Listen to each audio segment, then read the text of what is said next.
кітап біздің асыл қазынамыз. Кітап оқу арқылы ойымызға құндылықтарды сіңіреміз. Осы орайда биылғы жылы толғанына 85 жыл болып отқан қазақ поэзиясының падишасы Фариза Оңғарсынованың «Сөз сыры» кітабын ұсынар едім.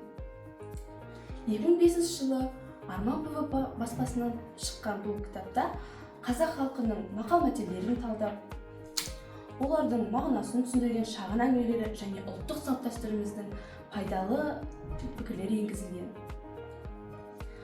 Бұл менің өзге этнос өкілі ретінде сөздік қоры бай, қазақ тілін терең түсіну үшін осы маған таптырмас құрал болды.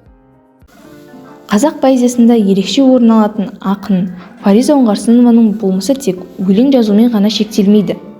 Ақын ретінде ғана емес, өзінің жан дүние толқынысы, өресі, ішкі мәдениеті, қоғамда сезінуі, шығармаларынан көрініс тапқан жан десе болады. Сондықтан болар өлеңдерінен қуат, сөзінен құндылық сезінген ол, айналада болып жатқан құбылыстарға жеке адамның немесе қазақ халқының күллі адамзаттың мәселесін қарады. Дәл осы тұста мен Фариза Оңғарсынованың 3 бөлімнен тұратын «Сөз сыры» кітабын ерекше атап өткім келеді.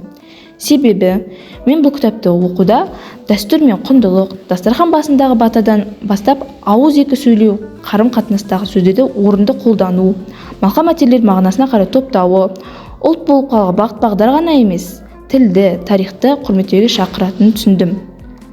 Өлең әңгімелерді көп оқыған, сөздің киесін қастерлей білген баланың ой өрісі, дүниетаным өресі, өзгерден биік болатын Фариза апамыз осы кітапта ерекше атап өткен. Алғыс сөзінде Фариза Оңғарсынова саған және сенің құрбыларыңа арналған осы кітапшаны түсініп оқысаң деген тілек білдіреді.